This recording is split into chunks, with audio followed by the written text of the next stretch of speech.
आप उनको प्रसाद वगैरह भी दे सकते हैं, खिला सकते हैं, वो प्रसाद ग्रहण कर लेती हैं। आप पतासा दे दीजिए, हाथ में लगाइए, प्रसाद जो है वो पतासा अपने आप ले लेंगी प्रसाद, ठीक है कि नहीं। आपके हाथ में पतासा जो है गल जाएगा, दिखाई नहीं देगा फिर।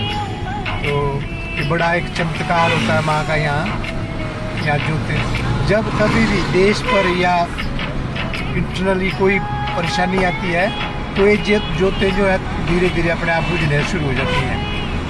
इसलिए और फिर जब शांति हो जाती है तो अपने आप ही फिर बढ़ जाती हैं। कहने का मतलब है कि जोतों का जो प्रभाव है इस प्रकार से है। और माँ दुर्गा का मंदिर है ये,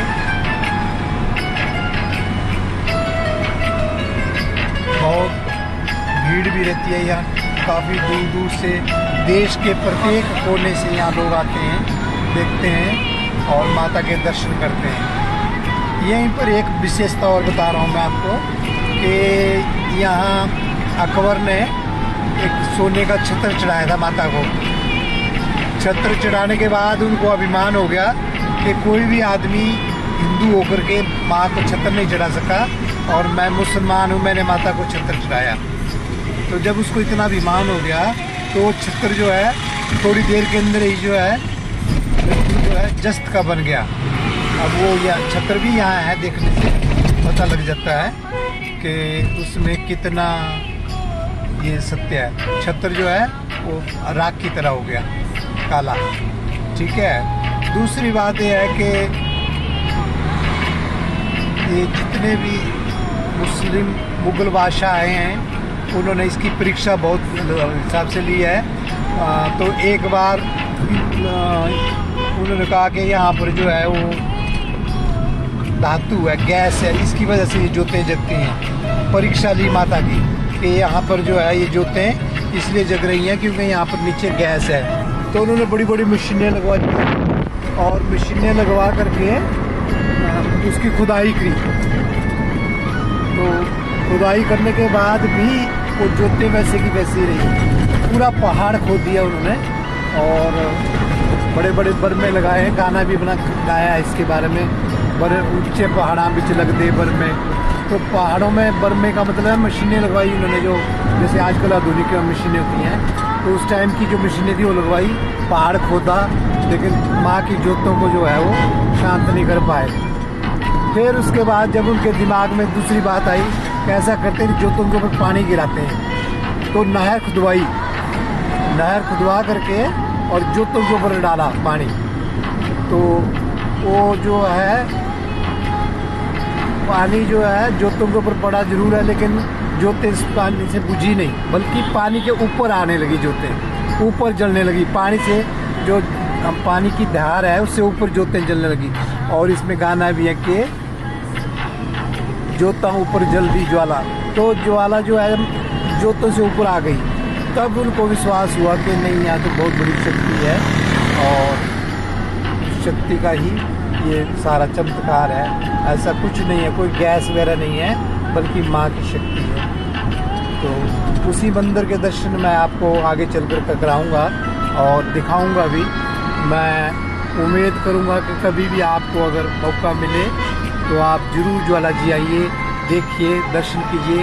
यहाँ हमारे 5 माताएं एक साथ ही हैं। ज्वाला जी हैं, चिंतपूर्णी है का है, उसके बाद वैष्णो देवी है और कांगड़ा है। तो ये 5 माताओं का नज़दीक निवास है। 5 बहनें हैं आपस में। तो कभी भी अगर आपको मौका मिले हिमाचल में आने का तो ज़रूर दर्शन कीजिए, अच्छा भी लगेगा, बहुत बढ़िया भी है। आने जाने की सुविधा है बहुत अच्छी यहाँ। अगर आप ट्रेन से आना चाहते हैं तो आप पठानकोट आ जाइए या ज्वाला जी आ जाइए। ज्वाला जी तक ट्रेन आती है। आजकल ये मौसम जब बरसात का हुआ तो ख़राब हो गई है लाइन, लेकिन यहाँ आने का साधन है। ट्रेन से भी आ सकते हैं आप ज्वाला जी तक और बस से भी आ सकते हैं। बसें जो है चारों तरफ से चलती हैं, दिल्ली से भी चलती हैं और जगहों से भी चलती हैं। और दिल्ली आ जाइए आप, दिल्ली से जो है बड़े आराम से यहाँ आ सकते हैं।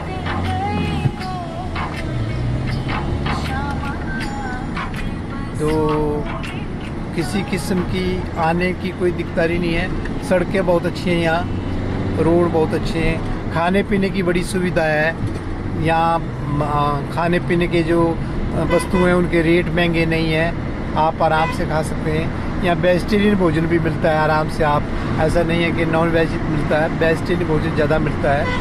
तो अगर किसी आदमी की इच्छा हो तो नॉन वेज भी मिल जाता है थोड़ा ढूंढ करके, बाकी वैसे ज़्यादातर वेजिटेरियन खाने मिलते हैं यहाँ। और मंदिर के पास तो बनता नहीं नॉन वेज, यहाँ तो सिर्फ वेजिटेरियन मिलता है। और आप आइए, आनंद लीजिए।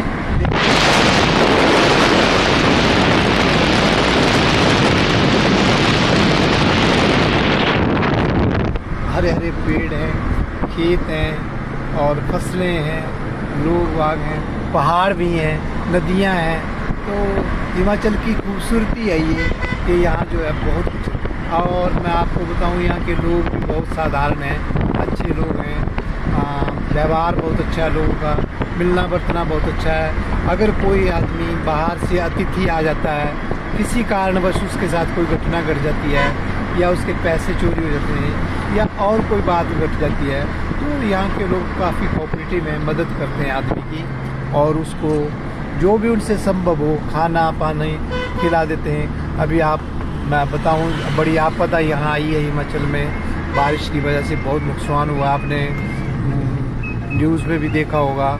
लेकिन यहाँ लोगों ने थोड़े थोड़े दूर पर जो है लंगर लगा रखे हैं। आज 1-1.5 महीना हो गया खाना खिला रहे हैं। जो लोग रास्ते में रुक गए हैं, गाड़ियाँ रुक गई हैं या लोग रुक गए हैं, खाना नहीं मिल रहा है या परेशानी है, लोग जो है लंगर लगाए हुए हैं, खाना खिला रहे हैं। बहुत अच्छा बंदोबस्त है, कोई आदमी भूखा नहीं रह सकता, कोई आदमी दुखी नहीं देखना चाहते। बहुत कोऑपरेटिव लोग हैं। हालांकि इसका नाम है देवभूमि, देवताओं की भूमि है ये।